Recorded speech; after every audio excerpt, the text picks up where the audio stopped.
पाकिस्तान की मुमताज़ सियासी शख्सियत नवाज शरीफ 30 दिसंबर 1939 को लाहौर के एक कारोबारी घराने में पैदा हुए।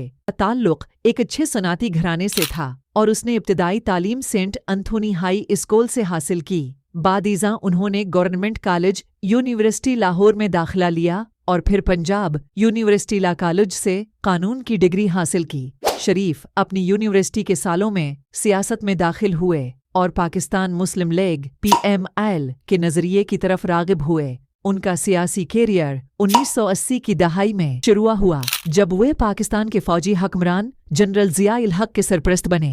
1981 में ज़िया-उल हक़ ने शरीफ को पंजाब का वज़ीर ख़जाना मुकर्रर किया। 1985 में नवाज शरीफ सूबा पंजाब के वज़ीर अली बन गए। पाकिस्तानी सियासत में इनकी अरूज की निशानदही हुई। इन्हें इक़्तिसादी लिबरलाइजेशन और बुनियादी ढांचे की तरक्की के हामी के तौर पर समझा जाता था। इन्होंने पंजाब के इंफ्रास्ट्रक्चर को जदीद बनाने के इक़दामात की वकालत की और सूबे में माशी इस्लाहात पर तवज्जो दी।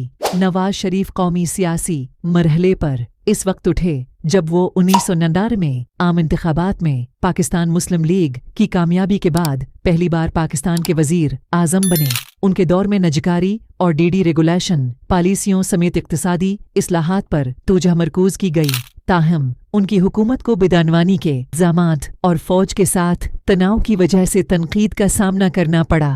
शरीफ की हुकूमत को 1973 में इस वक्त के सदर गुलाम इसहाक खान ने बरतरफ कर दिया था, जिसके नतीजे में सियासी बहरान का दौर शुरू हुआ।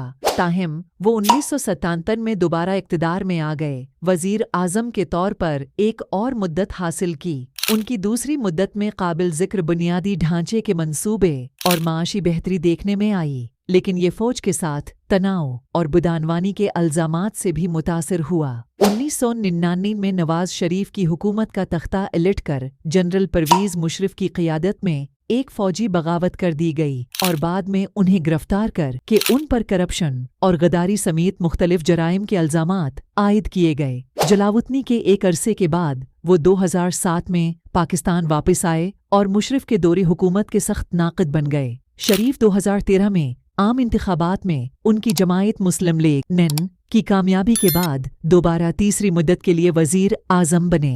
उनका तीसरा दौर इक़्तिसादी तरक्की, तवानाई की इस्लाहात और बुनियादी ढांचे की तरक्की पर मरकूज था। ताहम उनकी हुकूमत को हुक्मरानी और बिदानवानी के इल्ज़ामात के हवाले से तनकीद का सामना करना पड़ा। 2017 में नवाज शरीफ को सुप्रीम कोर्ट ऑफ पाकिस्तान ने पनामा पेपर्स स्कैंडल से पैदा होने वाले बिदानवानी के इल्ज़ामात पर अवामी अहदे के लिए नाहिल करार दे दिया था।